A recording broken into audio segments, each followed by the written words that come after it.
Ok, bonjour Maria. Oui, bonjour. Voilà, donc nous revenons encore sur ce sujet, parce que le Seigneur est bon dans sa grande miséricorde. En fait, lorsque on vient vraiment dans un esprit de prière, pour lui demander sa révélation par rapport au sujet profond de la parole de Dieu, le Seigneur ne manque pas de nous répondre, comme il nous a dit qu'il nous enverrait le Saint-Esprit et que le Saint-Esprit nous révélerait en fait toutes choses, nous enseignerait toutes choses, nous rappellerait ses paroles.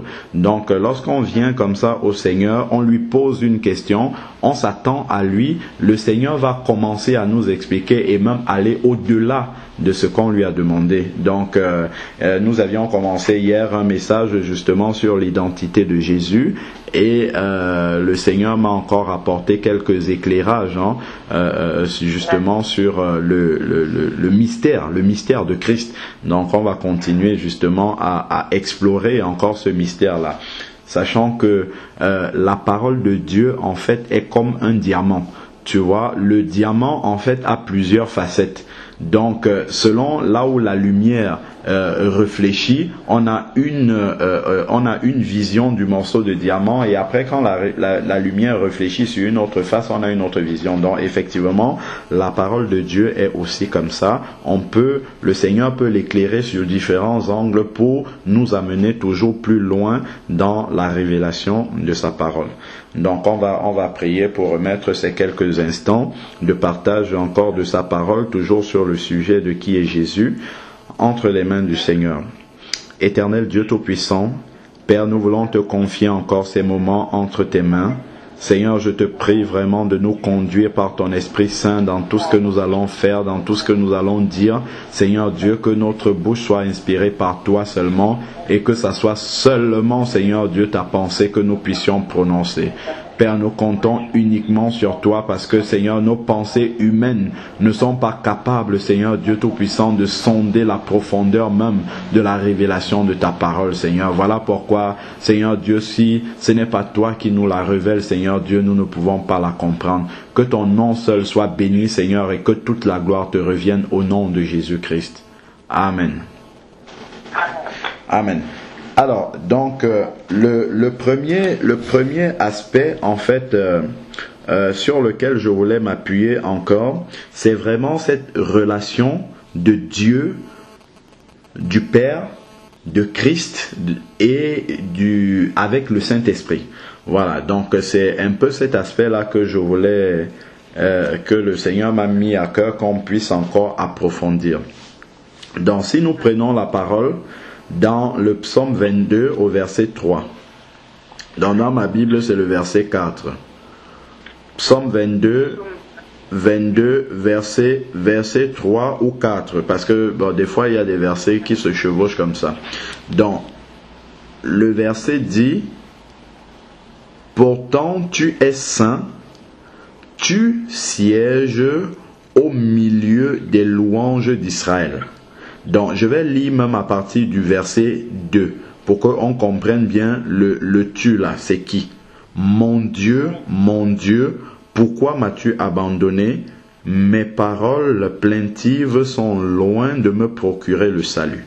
Mon Dieu, je crie le jour et tu ne réponds pas, la nuit et je ne garde pas le silence.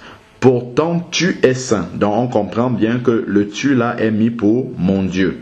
Donc pourtant tu es saint, tu sièges au milieu des louanges d'Israël. Donc en fait c'est Dieu siège au milieu des louanges d'Israël. Même si c'est écrit Israël ici, nous savons que Israël c'est le peuple physique de Dieu et que l'Église est le peuple spirituel de Dieu. Donc en fait ici, nous comprenons bien que ça également c'est encore vrai pour nous. On a l'habitude de dire communément que Dieu siège au milieu de la louange de son peuple. Amen. Voilà. Voilà. Donc lorsqu'on dit que Dieu siège au milieu de la louange de son peuple, est-ce que lorsque nous sommes en train de louer Dieu, adorer Dieu, est-ce que Dieu descend physiquement? Là, quand je dis Dieu, sans préciser, on comprend bien que c'est le Père. Est-ce que le Père vient se manifester physiquement au milieu de nous? Non. Non. C'est possible, ça peut arriver. Hein. Dieu peut décider de descendre physiquement, se manifester au moment où les chrétiens sont en train d'adorer. Hein. Mais dans la plupart des cas, c'est pas ce qui se passe. Mais on sait quand même, et ça on le prononce même souvent pendant l'adoration, on dit Seigneur, tu dis dans ta parole que tu sièges au milieu de la louange de tes enfants. Merci pour ta présence au milieu de nous. On a l'habitude de le dire. Mais on dit merci pour ta présence au milieu de nous. Mais est-ce que nous avons vu le Père manifester au milieu de nous? Non. Mais comment nous pouvons prononcer une telle parole? C'est simplement parce que l'Esprit de Dieu est présent au milieu de nous. Amen. Donc c'est le Saint-Esprit qui se manifeste au milieu de la louange des enfants de Dieu. Donc lorsque les enfants de Dieu sont en train de louer Dieu, le Saint-Esprit en fait se manifeste au milieu d'eux. Et ça, c'est ça qui manifeste la présence de Dieu au milieu des enfants de Dieu. Donc en fait, le Père ne se manifeste pas à ce moment-là physiquement, mais il est manifeste par son esprit en fait. C'est là qu'on comprend que le Saint-Esprit, le Père, en fait le Saint-Esprit est une autre incarnation du Père qui est toujours Dieu en fait. Voilà, parce que ici, c'est dit, c'est Dieu qui vient au milieu des louanges de son peuple, mais dans la manifestation physique, nous constatons que Dieu, le Père physiquement ne vient pas au milieu, mais c'est son esprit qui est présent, mais le verset nous dit c'est Dieu qui est présent. Amen. Donc, on comprend que le Père s'incarne par son esprit. Et comment est-ce que cela peut se matérialiser avant même déjà qu'on ne le dise? On peut voir le jour de la Pentecôte dans Acte 2, lorsqu'il y a eu l'effusion du Saint-Esprit. Donc ça me revient maintenant. Acte 2, lorsqu'il y a eu l'effusion du Saint-Esprit. Nous pouvons lire dans Acte 2, verset 11. Lorsque les 120 ont commencé à parler en de nouvelles langues et qu'ils sont descendus dans la rue, ils avaient reçu la puissance du Saint-Esprit qui avait été promis dans Acte 1, 8. Ne vous éloignez pas de Jérusalem, mais vous recevrez une puissance, le Saint-Esprit survenant sur vous, et vous serez mes témoins à Jérusalem, dans toute la Judée, en Samarie et jusqu'aux extrémités de la terre. Et on a l'accomplissement dans Acte 2. Et au verset 11, qu'est-ce qu'il nous est dit? Nous les entendons parler dans nos langues de quoi? Des merveilles de Dieu, dont la puissance, l'effusion du Saint-Esprit qui est descendu sur eux, les a poussés à adorer Dieu. Et ça confirme encore que, justement, dans l'adoration, Dieu se manifeste par son Esprit. Amen. Voilà, donc Dieu se manifeste par l'Esprit. Donc la manifestation du Saint-Esprit est encore peut encore être comprise comme la manifestation de Dieu même au milieu de son peuple. Amen. Et là maintenant, concrètement, comment est-ce que ça va se matérialiser? Qu'est-ce qui va accompagner cette manifestation justement de Dieu au milieu de ses enfants par son esprit? On va par exemple avoir des gens qui commencent à se repentir. Et là on sent et on sait que Dieu est présent. Il y a qu'à lire dans Jean 16, verset 8. Jean 16, verset 8, qui parle justement du Saint-Esprit. Jean 16. Oui, Jean 16, verset 8 dit, « Et quand il sera venu, il parle du Saint-Esprit, il convaincra le monde du péché, de justice et de jugement. » Donc c'est le Saint-Esprit qui convainc le monde de péché, de justice et de jugement. Donc voilà comment est-ce que on réalise que le Saint-Esprit est présent là au milieu des enfants de Dieu. Et la présence du Saint-Esprit n'est autre chose que la présence de Dieu. On va voir des gens qui commencent à se demander pardon entre eux. En fait, lorsque la présence de Dieu est manifeste par l'Esprit de Dieu, nous voyons par exemple les fruits, les manifestations du fruit du Saint-Esprit, comme nous dit Galates 5.22. Le Galates 5.22 nous cite les manifestations du fruit de l'Esprit. Et c'est quand nous voyons tout ça que nous savons que l'Esprit de Dieu est présent au milieu de ses enfants, c'est-à-dire que Dieu lui-même est présent là au milieu de ses enfants, mais manifesté par son Esprit. Donc, Galates 5.22 nous parle justement, mais le fruit de l'Esprit c'est. Donc, on a un fruit avec des manifestations diverses, à savoir l'amour, la joie, la paix, la patience, la bonté, la bienveillance, la fidélité, la douceur, la maîtrise de soi. Donc, quand on voit tout cela, toutes ces manifestations du fruit de l'Esprit au milieu des enfants de Dieu, on comprend que la présence de Dieu est là.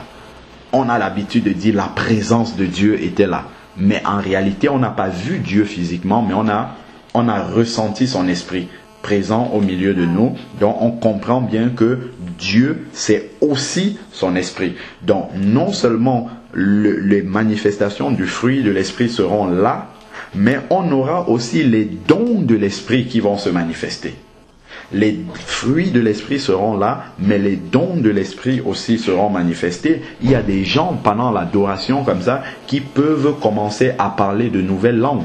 Ils peuvent recevoir le baptême dans le Saint-Esprit, parler de nouvelles langues. On peut voir des personnes se lever, commencer à prophétiser. On peut voir des guérisons se manifester. Moi, personnellement, ma maman a été guérie d'un manque d'équilibre pendant un moment d'adoration.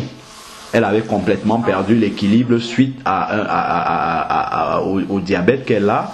Et pendant une séance d'adoration, elle a reçu sa guérison tout simplement sans qu'on ait besoin de prier pour elle.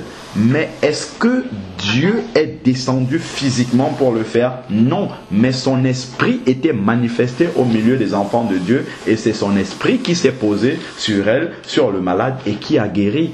Et on sait bien que celui qui guérit, c'est Jéhovah Rapha. C'est Dieu manifesté comme l'Éternel qui guérit. Mais ici, c'est son esprit qui a fait ce travail-là. Donc, on comprend que le Père se manifeste aussi au travers de l'esprit, tout simplement, comme nous sommes en train de le voir. Et cela n'est pas surprenant du tout, du tout. Pourquoi? Prenons Jean 4, verset 24. C'est Jésus qui est en train de parler avec la Samaritaine. Jean 4, 24. Jean 4, 24, Jésus donne un éclairage là. Jean 4, verset 24 dit « Dieu est esprit et il faut que ceux qui l'adorent en esprit et en vérité. » Donc Dieu est esprit, il n'est donc pas étonnant que Dieu puisse se manifester par son esprit. C'est-à-dire que le psaume 22 verset 3 va dire Dieu siège au milieu de la louange de son peuple, mais en réalité c'est son esprit qui est là. Donc quand l'esprit de Dieu est présent, on peut dire Dieu siège, tout simplement. Donc à ce moment-là, on comprend bien que l'esprit et le Père peuvent agir de façon... En fait, on parle de la même personne. C'est pas la même personne, mais c'est la même entité. C'est Dieu qui se manifeste, tout simplement. Voilà.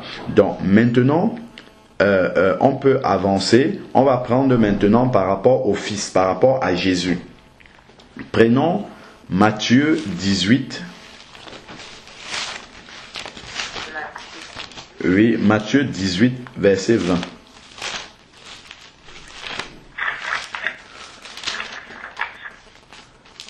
Matthieu 18, verset 20 dit « Car là où 2 ou 3 sont assemblés en mon nom, c'est Jésus qui parle, je suis au milieu d'eux. » Amen. Là où 2 ou 3 sont rassemblés en mon nom, je suis au milieu d'eux. Généralement, quand les chrétiens se réunissent, quand on commence des moments de prière, il y a toujours au moins une personne qui va rappeler ce verset-là, qui va le confesser. Seigneur, merci pour ta présence au milieu de nous, parce que ta parole nous dit, là où 2 ou 3 sont assemblés en ton nom, tu es présent. Mais est-ce que Jésus est physiquement présent, l'a manifesté au milieu de nous? Non. Hein?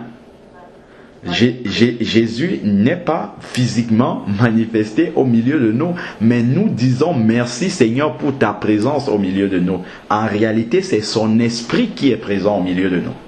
Mais ici, Jésus n'a pas dit mon esprit sera au milieu de vous. Il a dit je suis présent. C'est-à-dire que lui-même, il se confond avec son esprit.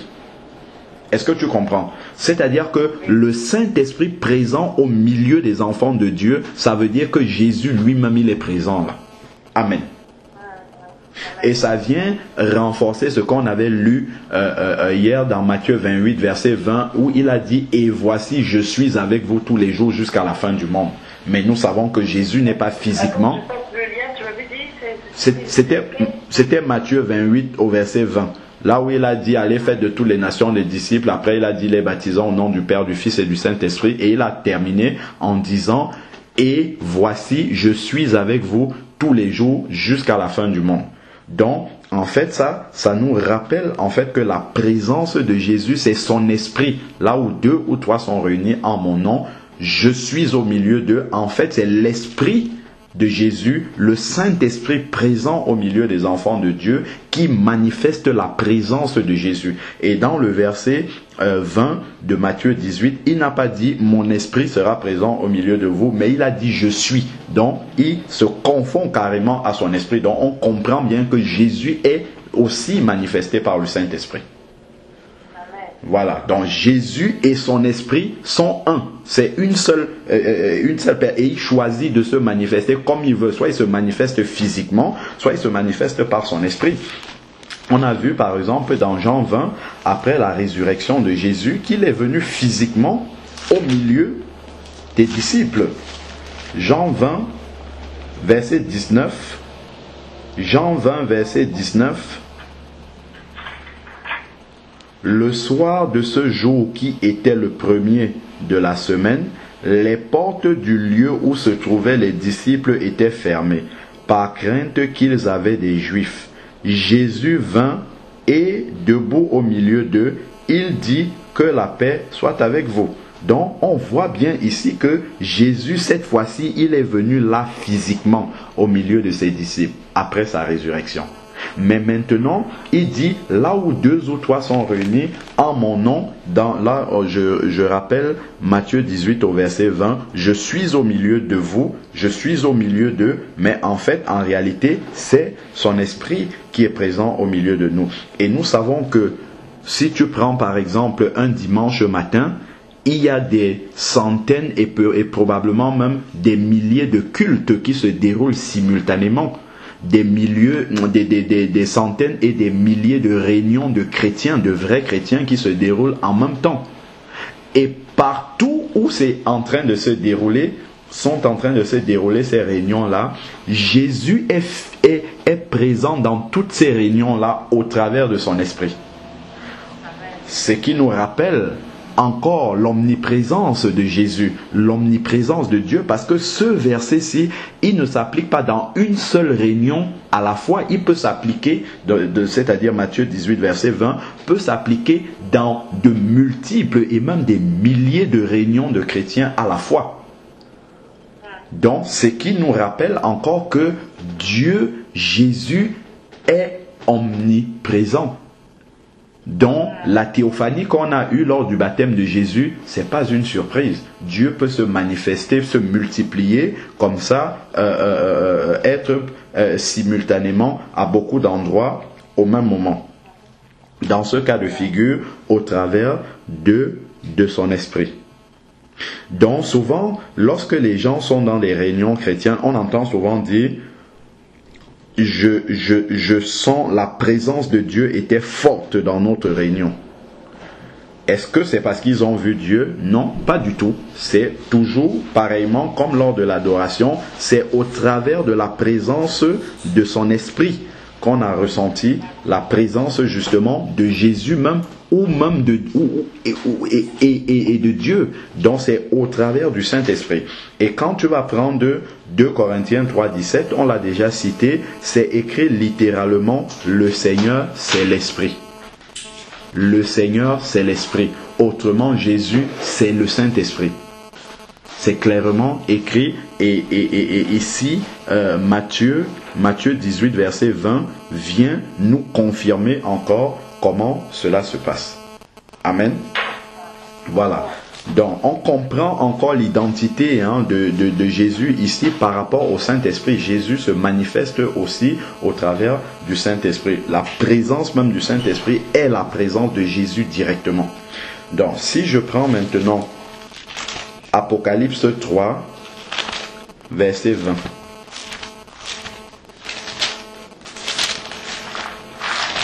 Apocalypse 3, verset 20. Apocalypse 3, verset 20 dit, c'est Jésus qui parle. Il dit, voici, je me tiens à la porte et je frappe. Si quelqu'un entend ma voix et ouvre la porte, j'entrerai chez lui, je souperai avec lui et lui avec moi. Que signifie ce verset-ci? Est-ce que réellement Jésus physiquement va venir se mettre pour frapper à une porte et entrer? Pas du tout. On comprend que, en fait, ici, ça se passe en esprit. C'est-à-dire que le Saint-Esprit va convaincre quelqu'un de péché. En fait, ici, c'est Jésus qui est en train de cogner à la porte.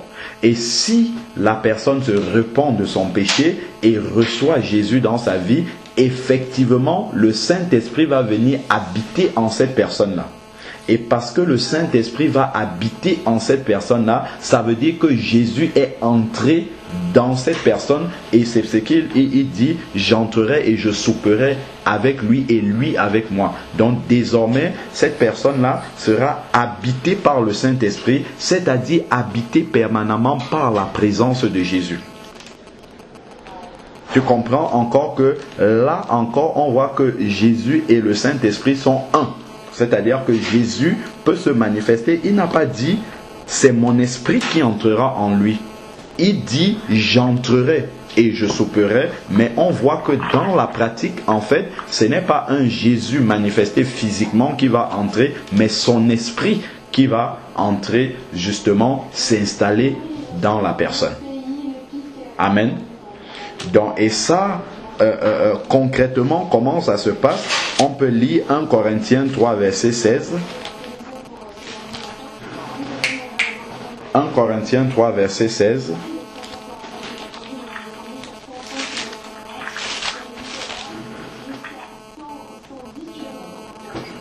1 Corinthiens 3, verset 16.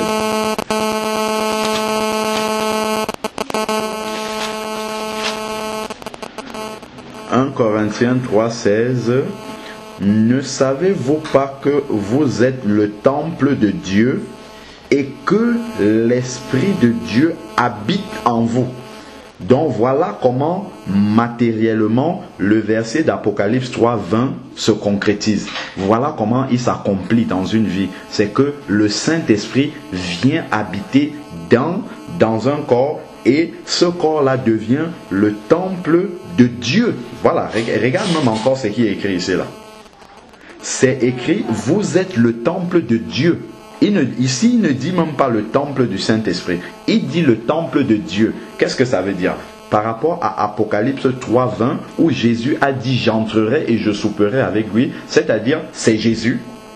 Et ici, dans 1 Corinthiens 3, au verset 16, il s'est appelé le temple de Dieu parce que la présence de Dieu est là-dedans. Et Jésus lui a dit j'entrerai. Donc on comprend que Dieu c'est Jésus, et en plus on nous dit ici que l'Esprit de Dieu va habiter en vous, et on comprend que Dieu c'est Jésus et c'est le Saint-Esprit en même temps. Amen. C'est là qu'on comprend vraiment, le Seigneur nous ouvre l'intelligence par rapport à l'identité de Jésus, de Dieu qui se manifeste comme ça de plusieurs façons selon sa souveraineté. Donc, si je prends maintenant 1 Corinthiens 6 au verset 19, nous sommes toujours en train de voir comment se matérialise concrètement Apocalypse 3:20 où Jésus dit « Je me tiens à la porte et je frappe. Si quelqu'un ouvre, j'entrerai. Je souperai avec lui et lui avec moi. » Donc, on a commencé par voir comment ça s'accomplit dans 1 Corinthiens 3:16. Maintenant, nous voyons également cet accomplissement dans 1 Corinthiens 6 au verset 19. Ne savez-vous pas ceci? Votre corps est le temple du Saint-Esprit. Amen. Ici, il dit, votre corps est le temple du Saint-Esprit. Amen. Si tu tournes la page là-bas, dans 1 Corinthiens 3:16, il a dit, ne savez-vous pas que vous êtes le temple de Dieu? Amen. Donc, ici, il parle dans 1 Corinthiens 3:16, il parle du temple de Dieu. Dans 1 Corinthiens 3:19, il parle du temple du Saint-Esprit. Ça veut dire que le Saint-Esprit est Dieu. C'est la même chose. Tu comprends? Il parle exactement de la même chose. Et après, comment continue 1 Corinthiens 6 au verset 19, ne savez-vous pas ceci, votre corps est le temple du Saint-Esprit qui est en vous et que vous avez reçu de Dieu, vous n'êtes pas à vous-même. C'est-à-dire, vous ne vous appartenez pas vous-même. Donc, on comprend véritablement que temple de Dieu, temple du Saint-Esprit, c'est exactement la même chose parce que le Saint-Esprit, c'est Dieu. Et Jean 4 au verset 24 nous a bien confirmé que Dieu est Esprit.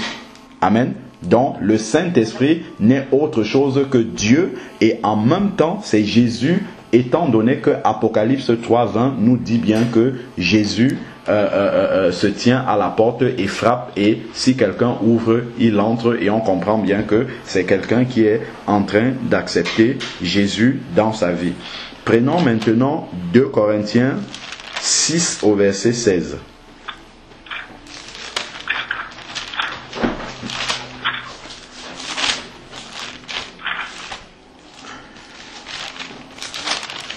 « 2 Corinthiens, chapitre 6,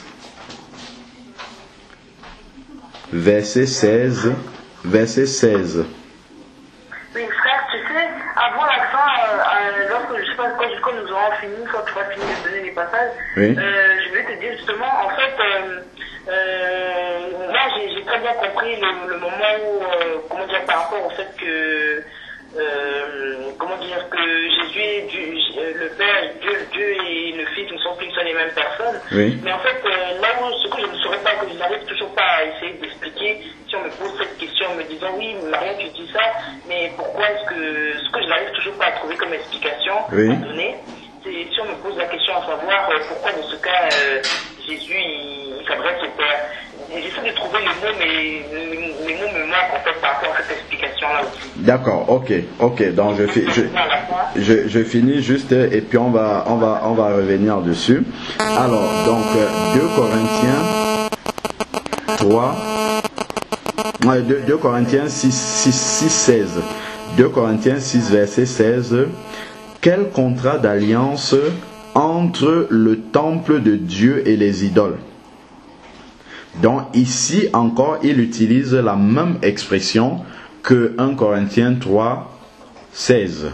Temple de Dieu, et dans 1 Corinthiens 6 au verset 19, il avait dit temple du Saint-Esprit. Le Saint-Esprit est Dieu. Alors, donc, et les idoles. Quel contrat d'alliance y a-t-il entre le temple de Dieu et les idoles? Car nous sommes le temple du Dieu vivant. Comme Dieu l'a dit, j'habiterai et je marcherai au milieu d'eux. Amen. J'habiterai et je marcherai au milieu d'eux. Je serai leur Dieu et ils seront mon peuple. Donc en fait ici, il est bien dit, car nous sommes le temple de Dieu. comme Dieu l'a dit, j'habiterai et je marcherai au milieu d'eux.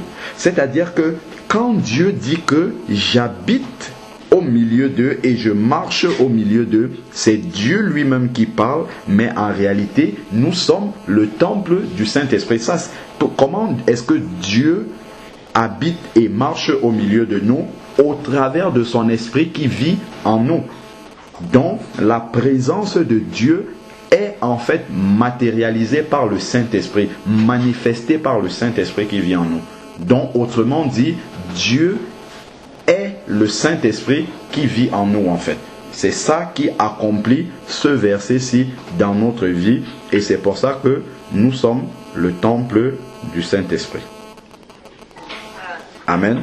Si, pour revenir justement aux différentes fonctions justement que Dieu peut revêtir pour venir se manifester à ses enfants, à savoir Père, en tant que Père ou en tant que Fils ou en tant que Saint-Esprit. Alors, si par exemple, imaginons-nous, je suis dans la vie informaticien. Je vais essayer de réexpliquer encore ça. C'est vrai que les exemples humains sont très mauvais parce que justement, ça explique très très mal parce que Dieu n'est pas humain. Donc on peut juste essayer d'effleurer avec nos exemples, mais dans la réalité, c'est pas exactement ça. Mais ça peut nous donner quand même quelques petites bribes d'explication. Donc, je suis informaticien et en même temps, je suis enfant de Dieu. Donc, je vais peut-être réaliser... imaginons qu'en plus de ça, j'étais un caméraman. Je suis caméraman, je suis informaticien et je suis enfant de Dieu. Donc, je vais filmer ici un culte qui se passe à la maison. Je vais filmer un culte. Lorsque je filme, je suis caméraman. Après, à un autre moment donné, je vais peut-être prendre la Bible et commencer à prêcher. Imaginons, je pose la caméra quelque part qui est braquée sur moi. Je vais commencer à prêcher la parole de Dieu. Je prêche en tant qu'enfant de Dieu. Après, maintenant, lorsque le culte est fini, j'ai la bande d'enregistrement. Je m'assois maintenant devant mon ordinateur pour faire un montage. Et là, je vais maintenant utiliser mes compétences d'informaticien pour faire le montage vidéo. Mais autant le caméraman, autant l'enfant de Dieu, autant l'informaticien, tout ça ce n'est que Alain Patrick, tout simplement. C'est Alain Patrick. Bon, maintenant, lorsque quelqu'un va vouloir parler de cette vidéo-là, il aura retrouvé cette vidéo-là, il veut parler de la vidéo. La vidéo, c'est un tout. Dans la vidéo, il y a à la fois la fonction de caméraman qui a dû être mise à contribution pour que la vidéo soit effective. Il y a la fonction d'enfant de Dieu puisque je prêche là-dedans. Je prêche avec la qualité d'enfant de Dieu et en même temps, j'ai dû faire un montage vidéo avec mes compétences d'informaticien. Donc lorsque quelqu'un va parler de cette vidéo là, il va dire le caméraman et informaticien enfant de Dieu Alain Patrick a réalisé cette vidéo là. Pourquoi il va mentionner ces trois compétences pour qu'on sache que pour avoir le résultat final, il a fallu que ces trois fonctions-là soient mises ensemble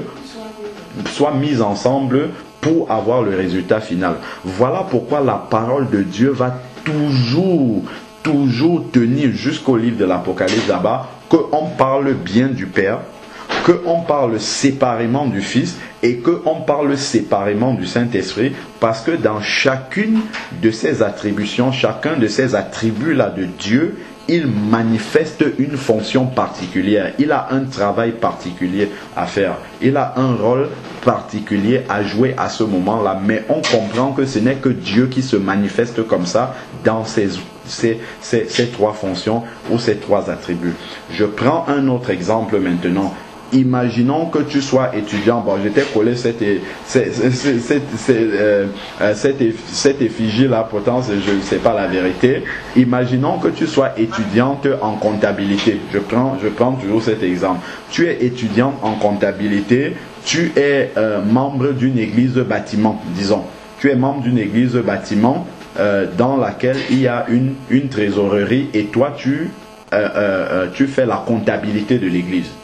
Lorsque tu fais la comptabilité de l'assemblée, lorsque quelqu'un va voir le bilan de l'assemblée que tu as sorti, tu l'as fait avec tes compétences de comptable, mais tu l'as fait aussi parce que tu es un enfant de Dieu de cette assemblée-là. C'est pour ça qu'on t'a confié cette comptabilité-là. Donc lorsqu'on va parler du bilan que tu as sorti, il faudra qu'on précise que c'est une sœur comptable qui a fait cela. Tu vois, on va préciser que tu es une sœur et en plus que tu as la compétence de comptable et c'est toi qui as fait ce bilan-là. Ce n'est que ça qu'on voit manifester, ce Dieu qui se manifeste, qui a choisi, parce que il n'a demandé à personne pour le faire, qui a choisi souverainement de pouvoir se manifester en tant que Père, en tant que Fils et en tant que Saint-Esprit. Maintenant, là où c'est troublant, c'est que, si je reprends mon exemple de la vidéo tout à l'heure, c'est que je n'accomplis pas les trois fonctions en même temps. Je ne peux pas être en même temps en train de prêcher, en même temps en train de me filmer et en même temps en train de monter la vidéo. Je ne peux pas faire les trois là en même temps. Pourtant, Dieu, dans ces trois fonctions, Père, Fils et Saint-Esprit, les trois peuvent s'exercer en même temps et communiquer en même temps. Voilà, c'est ça qui trouble les gens, en fait. Et ça, c'est là où il y a la révélation, justement. C'est là qu'on a vraiment besoin de la révélation de Dieu. Parce que, dit comment Jésus s'adresse au Père, étant sur la croix, ça, c'est vraiment un mystère. C'est-à-dire que Dieu, le Père, est effectivement là, il est au ciel. Il est la manifestation de Dieu. Le Fils est là sur la croix. Il est également la manifestation de Dieu, mais les deux peuvent communiquer en même temps. Ça, c'est ce que je ne pourrais jamais, aucun être humain ne peut faire ça. Et c'est là... Effectivement, en fait, c'est surtout ça qui choque les gens. C'est surtout ça que exactement. Où les gens ils trouvent à ce qu'on leur donne une explication. Pourquoi est-ce qu'à ce moment-là, Jésus, justement, il parle au verset là, parce que tu te dis, comment tu vas commencer à leur expliquer non, pour la réincarnation, je pense qu'ils peuvent comprendre. Oui. Mais en fait, au niveau du parler, de la communication, oui, que là, ils bloquent. Oui, en fait, justement, tu ne peux pas leur expliquer ça, à part leur dire que Dieu est Dieu, et Dieu est omnipotent, et Dieu est omniprésent. Dieu peut s'incarner autant de fois qu'il veut, de plusieurs façons qu'il veut en même temps, et communiquer avec les deux manifestations de Dieu, les théophanies, les deux manifestations de Dieu qui sont là, peuvent communiquer simultanément, et ça c'est un mystère. Et c'est ça qui fait la foi chrétienne, justement. C'est parce que nous, on a accepté que c'est possible, que nous sommes chrétiens et que nous avons la foi chrétienne. Donc ceux qui vont dire que ça là, ce que vous m'expliquez là, c'est une folie, ce qui est normal, la foi c'est une folie. Donc ceux qui vont dire c'est une folie, j'ai envie qu'on m'explique ça rationnellement. C'est pas rationnel, c'est pas possible d'expliquer ça rationnellement. On ne peut que l'accepter, accepter que Dieu s'incarne comme ça dans ces deux fonctions en même temps et que les deux communiquent ensemble et exercent des rôles, des fonctions différentes en même temps. Ça nous dépasse. C'est une folie ça pour nous. Donc on ne peut que dire aux gens que c'est ça que Dieu a accompli, parce que Dieu est Dieu et il peut tout faire. Et c'est ça qui montre justement que notre Dieu n'est pas limité. Dieu est capable d'accomplir cela parfaitement et c'est ça qu'il a fait. Voilà. Et c'est en ça que nous avons placé notre foi, parce que c'est un mystère que nous acceptons par la foi et on accepte que Dieu est capable de le faire, et c'est ça qui fait notre foi chrétienne. Et je sais que maintenant, dans la suite des temps, lorsque nous aurons revêtu justement le corps glorieux, et comme nous dit 1 Corinthiens 13 au verset 9, lorsque tout ce qui est partiel sera passé, ce qui est absolu sera arrivé, alors à ce moment-là, nous aurons suffisamment d'intelligence spirituelle pour comprendre véritablement ce mystère-là. Moi, je pense que dans l'être que nous sommes en ce moment-ci, Dieu ne peut pas encore nous révéler exactement, concrètement ce que c'est. Parce que nous n'avons pas une intelligence capable. Même l'intelligence spirituelle ne peut pas encore recevoir véritablement cette révélation-là. Ça c'est une conviction personnelle, hein, que vraiment expliquer ça à un être humain pour qu'il comprenne ce que Dieu explique ça véritablement, même par révélation, on ne peut que l'admettre comme ça, que Dieu est capable de le faire, même expliquer exactement ce qui se passe derrière. Ça, honnêtement, je pense que vraiment, on n'a pas encore l'équipement complet pour pouvoir comprendre ça, en fait. Pour pouvoir comprendre exactement comment Dieu le fait. Comment? Il y a un ami de Colombie qui a expliqué qu'en fait, comment il m'avait expliqué qu'apparemment, c'est pour ça que c'était pas trop clair, oui. Il disait qu'apparemment Jésus, dans son rôle de fils, oui. Mais il pouvait s'adresser justement à comment dire, c'est-à-dire que Dieu, vu qu'il s'est incarné en lui, il s'est incarné dans le fils, oui. Mais justement le fils, dans son rôle de fils là, oui. Il pouvait s'adresser, c'est le cheminement en fait qui était un peu, c'est-à-dire que dans son rôle, dans la mission qu'il a reçue, quoi, oui. Il pouvait se permettre effectivement de s'adresser,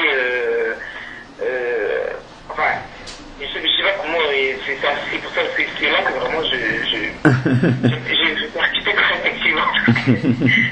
Là, vraiment, c'est vraiment, il y a vraiment un point d'interrogation là. Oui, c'est pour ça en fait, on ne peut pas aller au-delà de l'écriture. On ne peut pas expliquer ce qui est un mystère avec nos mots.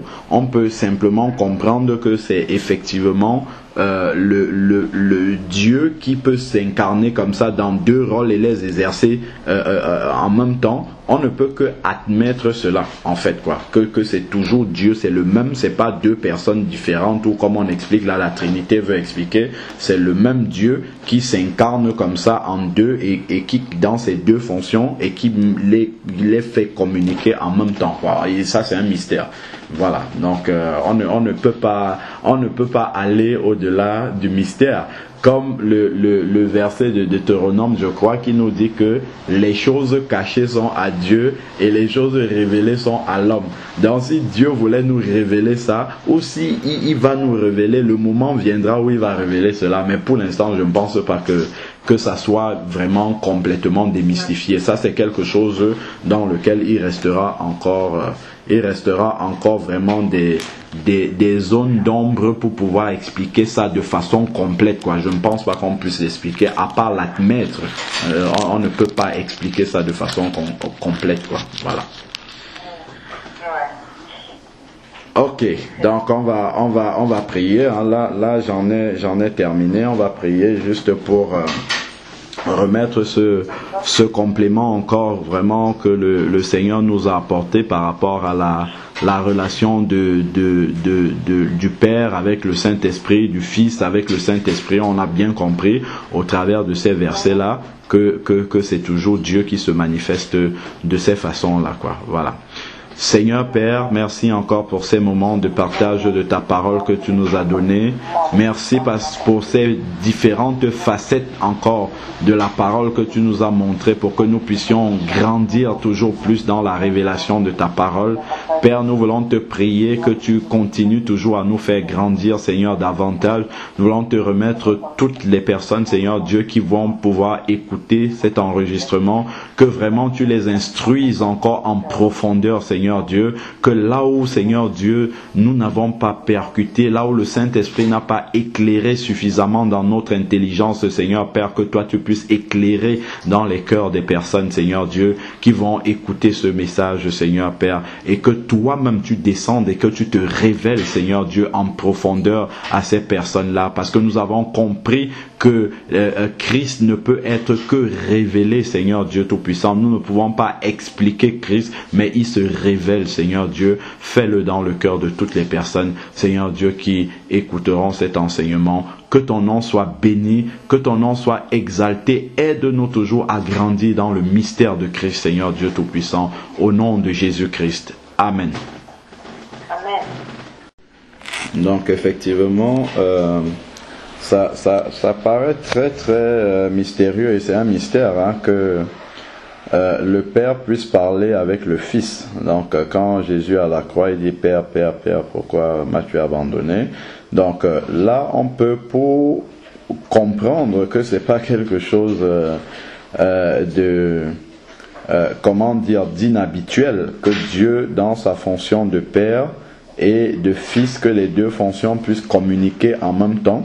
Donc pour cela, on peut lire par exemple dans Hébreux, Épître aux Hébreux, chapitre 1, à partir du verset 8.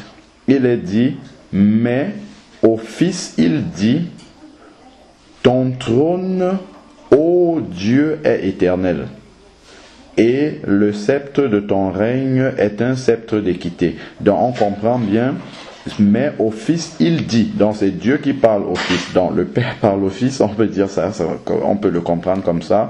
Ton trône, ô Dieu, dont le Fils déjà est appelé Dieu ici là. Ton trône est éternel. Donc, ce qui va vraiment encore corroborer ce que nous sommes en train de dire, que les deux fonctions de Dieu peuvent communiquer en même temps ensemble, et ça, c'est vraiment tout le mystère justement de Dieu. Verset 9, tu as aimé la justice et tu as haï l'iniquité. C'est pourquoi, ô Dieu, ton Dieu t'a oint avec une huile d'allégresse, de préférence à tes compagnons.